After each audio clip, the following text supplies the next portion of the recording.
Hello. Ooh, that's loud. Okay. Hi. So my name is Anthony's Thomas, and I was born in England. I lived there for 7 years, spent some time in Jamaica before I came here. I lived outside Toronto, and I moved here for school.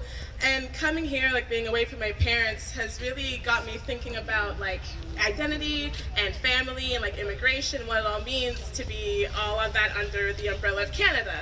So I was asked to write a poem today for Canada Day, and so I thought I would explore all of those themes and just kind of talk about my experience becoming a citizen of this country. So I hope you enjoy this poem. Thank you. I have lived in exactly 6 places. The constant upheaval and leaving my heart in many spaces has turned home into more of a verb for me. It is ever changing. But I've been here the longest.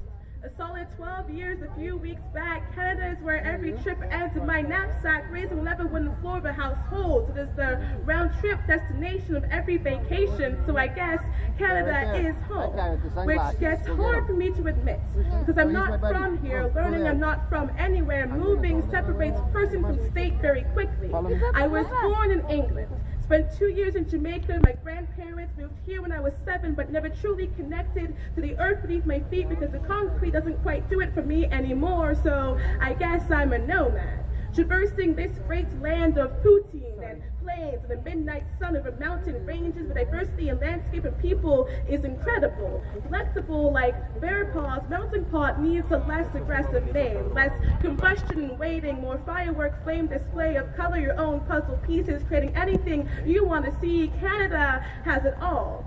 Northern Lights, a giant waterfall, polar bears, potatoes, donuts available literally anywhere. The second biggest land does not hesitate to be grand, but to me, the most magnificent thing is the sea of people flooding in from all of the corners of the globe, trying to start again. And the older I get, the more I feel like an immigrant, understand the experience of upheaval and renewal, based on nothing but an eyelash wish and desire for something better. There's something unsettling about resettling a land whose history is not quite your own, but trying to forge a space for yourself anyway. Some days, immigration feels like recolonization of a land claimed by too many hands.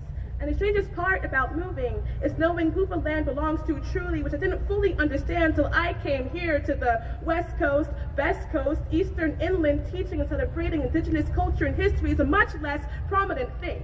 It's wonderful here what progress has started to be made. Though progress isn't success until there's nothing more to change, but we're starting, and that's why we celebrate. I think Canada is a land of change, of progress towards oneness and acceptance of a violent history we cannot change, but we can change us. A melting pot is more malleable than a frozen one. Though we kiss for nightcaps and drink ice caps and have 6 months winters of negative 40-degree weather, our hearts stay maple syrup sugary until seeds bloom again. The thing is, I am beginning to care about this country, which is not to say I didn't before, but I've learned the importance of knowing about where you live. And knowledge builds compassion, builds respect, builds love, builds desire to create threads and spread roots until you realize that you're living here and not just waiting. I've been a citizen for 2 years.